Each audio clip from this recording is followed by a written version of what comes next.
We should see. Boom, there it is. All right, let me close this down so I can take care of the sound when it comes up. And folks, this is Kurt. Welcome to the Mañana no Mas morning check-in, and it is early. Gosh, it's just after 4 o'clock, and yeah, we're good there. And so it's just after 4 o'clock, and I wanted to um, kind of jump out at you and just say good morning. It's been a little while since I've checked in, and I was upfront about it at the beginning of the week. I do these daily morning check ins, and I said, hey, I took this contract. I'm going to be helping with the voting centers in LA County. I'm doing some training, and, I'll be taking opportunity with this, and I might be inconsistent with the morning check in, at least during this week. And I'll tell you what, um, when you surround yourself with good people, you find yourself having an opportunity to shine. Okay, let me explain this. So, I recognized earlier in the year, I went to a thing with Jake Ballantyne. He's a speaker, leader, and trainer coach. And I went to an event with Jake Ballantyne, and there were 63 people there. I met a bunch of people that I've stayed in touch with, and that's been awesome. But one of the people I met was Andrew Eggleton. Andrew Eggleton lives down in Australia. He is a presenting coach. And so, there are differences and nuances to all of these things. And, Andrew's big on, be your authentic self, acknowledge your current state, all of these things. I'm not going to give you his curriculum for free because that's what the man does for a living, right? So I've spent some time with Andrew. He's been on my podcast. So if you want to go to the Mañana No Mas podcast and see the one with Andrew, that'd be fantastic. We had a blast. We actually had a really, really good time. And in fact, if you were to look, if you were to watch that podcast, because we have a video version of that, if you were to watch that podcast, you would kind of understand a little bit better where this is going. So, and Andrew just talked about this last night on one of his Facebook Lives.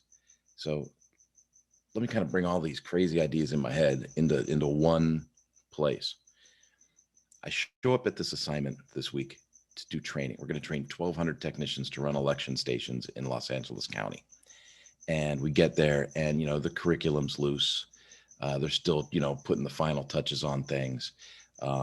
In some cases, the core elements seem like, oh my goodness, there's a lot to do here. Well, a couple of trainers that they hired, these are all contract people, right? And I'm one of them. I'm in there with them, and I'm not above any of this, right? I'm doing the work. So a couple of the trainers right away, this isn't ready, this isn't, and they start poo-pooing the project. Well, what did you expect? It's a big project, right? And so, you can be a problem solver or you can be a problem causer, right? That's one of my first things. Like, well, I'm going to try and be a problem solver. The best way for me to solve a problem in that instance was to keep my mouth shut. You got a room full of people that think they're the superstar, that want to be in the spotlight. You know how you can best be in the spotlight in that situation? Keep your mouth shut, learn, and be ready to execute when it's time to execute, right? Because there's people that can talk about doing it, and then there's people that can do it. And so sure enough, it came up to, hey, let's do some sample presentations. And the loudest dogs have the weakest bite, right? And so people got up, they did their presentations. It was a little more than obvious that they would have some work to do. I actually went up last. And lucky, I got lucky. I found a piece of content that I just kind of gravitated to, put my own little spin on it, and did it. Now, in looking at kind of like when I mentioned Andrew Eggleton, Andrew Eggleton's big on be your authentic self. Do you, be you, recognize your state. I wasn't going to get up there and be a clown. I wasn't going to get up there and try and be overly professional. I wasn't wearing a tie.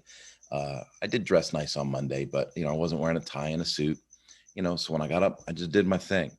And if you would have had a conversation with me afterwards, I would have still been doing my thing, right? So, you know, it's important to me when I'm doing my job, when I'm training people, when I'm in front of a classroom, and people that have had me as a Ducati instructor or as a Suzuki instructor, they would recognize this too, right? They would say, "Oh yeah, sometimes Kurt's just funny in class. Sometimes he's serious in class." And so I've been riding the motorcycle in the mornings to get to the training events, puts me in a better mood, gives me a good energy level. And, I want my authentic self to be, impactful. And so, I've taken care of myself outside the class so I can perform well in the class. I hope that all this is making sense. Anyway, this energy that I'm talking about, this work that I've been doing, the work is what gets you noticed, right? And so let me reframe this.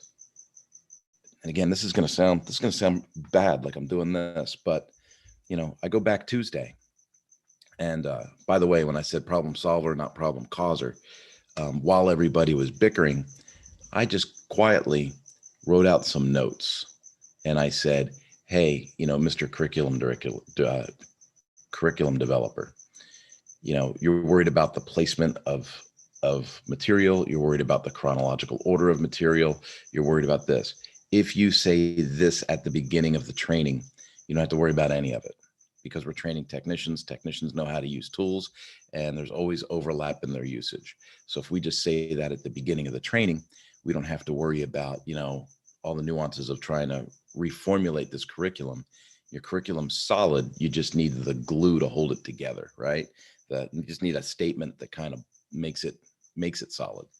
And so I handed that in, just passed him a note and said, "Hey, read this when this calms down. Go ahead and read this, and if it makes sense to you, let me know." So the next morning I go in. "Oh, Kurt, thank goodness you're here. Hey, could you just lead the class and then finish teaching the rest of the trainers how to do what you do?"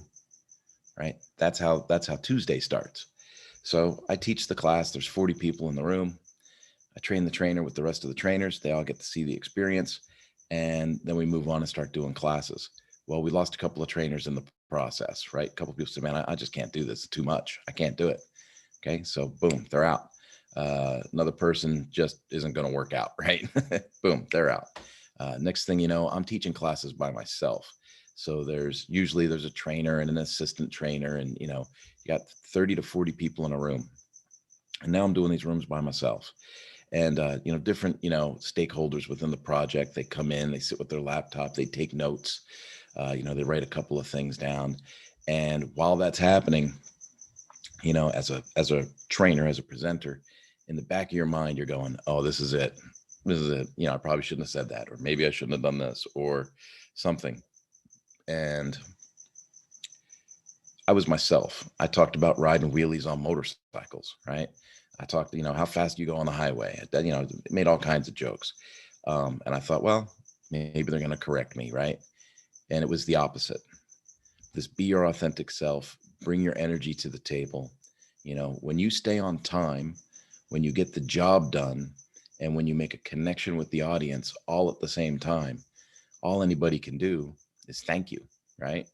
And so I was worried about some people being a little critical, because that's human nature, right? I'm waiting for the critical side, but bar none, everybody came up, said, "Wow, you're exceeding our expectations. You're doing a great job." And now more people are coming to me from this event and asking me if I'm available to do other things.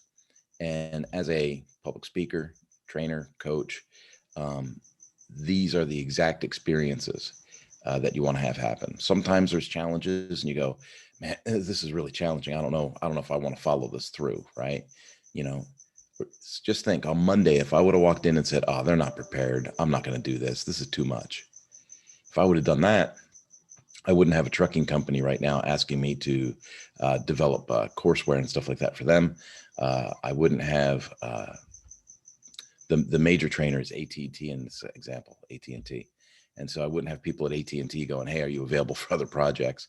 And I wouldn't have the staffing agency hit me up and saying, "Hey, can we have some additional copies of your resume so we can put that out to other clients?" And so, got to tell you, folks, be yourself, be good at what you do, apply your skill set. When it's time to execute, don't hold back, and just go for it. Right. I didn't want to make this like a super long video. I just want to kind of share how the week is going. I've got all kinds of time in on this project. I knew when I made the message earlier in the week that I would miss a couple, and I knew that my timing would be off. I'm almost 5 hours ahead of schedule with you guys today, but I wanted to make sure I got something up. Wanted to make sure I got something plugged into the Mañana No Mas website today for checking in. And folks, it's just been a rip roaring week, and I'm looking forward to more and more projects. Uh, if you followed for a while, you know that I don't hesitate to dip my toes in the pond and see if the water's warm, right? And so it's really really interesting to see the way things are laying out, the way things are moving forward. And as you know, I've been very transparent about a lack of work or a lack of opportunity coming this way, and almost in shock, right? Because I'm like, wow, it's weird. I got a good name in this. Why isn't this happening? And then to see things turn the corner, through putting in the work, putting in the effort, and getting the recognition, and to see things turning the corner, it's nice to see things come home. So, folks, I hope that you're having a blessed week. If you are not having a blessed week, take a moment, be introspective. I'm not saying to beat yourself up. What I'm saying is, take a moment, take a breath, you know, do something for you. Go for a walk, go for a bike ride, get your mind right, and, really put yourself in a good space before you re-engage. It's really hard to make forward progress or effective progress if you are weighed down with negative thought, right? So even if you're doing the work, there's something about having the wrong energy even when you're doing the right work, right? And so make sure that you are, put some time into you and invest in you. And then when you have the right energy, when you have the right alignment, jump in, dive in, work hard, get it done, and move forward. All right, guys, I love you. I hope I'm adding value to you guys with these messages, and I will talk to you very, very soon. All right, and let me get the right screen up here.